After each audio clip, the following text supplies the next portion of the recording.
Sir பொதுவாகவே வந்து இந்த நரம்பு சுருள் வெரிகோஸ் வெயின்ஸ் வந்து ரொம்ப நேரம் ஒருத்தங்க நின்றுட்டே வேலை செய்கிற மாதிரியான ப்ரொஃபஷனில் இருந்தாங்கன்னா அவங்களுக்கு அதிகமாக வரும் அப்படிங்கிற மாதிரியான தகவல் நாங்கள் கேள்விப்பட்டிருக்கோம். அதுதான் உண்மையான காரணமா சார்? சரி, இன்றைக்கு நம்ம ஏற்கனவே நம்முடைய வாழ்வியல் முறைகளில் நம்ம யாருமே கவனம் எடுக்கிறதில்ல.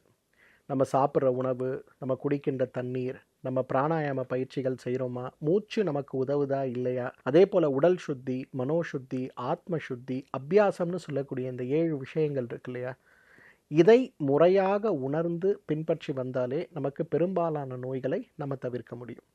ஆனால் பொதுவாக சொல்லக்கூடிய காரணங்கள், இன்றைக்கு உடல் எடை கூடுதலாக இருக்கக்கூடிய ஒரு மனிதர் அவங்க உடல் எடைக்கு ஏற்றவாறு இல்லாமல் உடலை வருத்துகின்ற வகையில் நீண்ட காலம் செய்யக்கூடிய வேலைகள், ரொம்ப நின்று வேலை பார்ப்பவர்களுக்கு மட்டும் வெரிகோஸ் வெயின் வராது.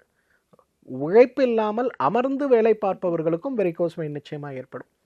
ஆனால் அந்த வெரிகோஸ் வெயின் ஏற்படக்கூடிய அந்த ஒரு விஷயங்களை நம்ம பார்த்தோம்னா, கூர்ந்து பார்த்தோம்னா, ஆண்களை விட இன்றைக்கு பெண்களுக்கு வெரிகோஸ் வெயின் அதிகமாக வருதை பார்க்குறோம். ஏன்னா அந்த பிரசவ காலங்களில் ஏற்படுகின்ற, அந்த கர்ப்ப காலங்களில் ஏற்படுகின்ற உடல் மாற்றங்கள் சில நேரங்களில் அறுவை சிகிச்சை தவிர்க்க முடியாத ஒரு நிலையாக இருக்கிறதுனால அதில் ஏற்படுகின்ற ஓய்வு மற்றும் அதால் ஏற்படுகின்ற பாதிப்புகள் இன்றைக்கு வெரிகோஸ் வெயின் பெண்களுக்கு மிக அதிகமாக ஏற்படுறதை பார்க்குறோம்.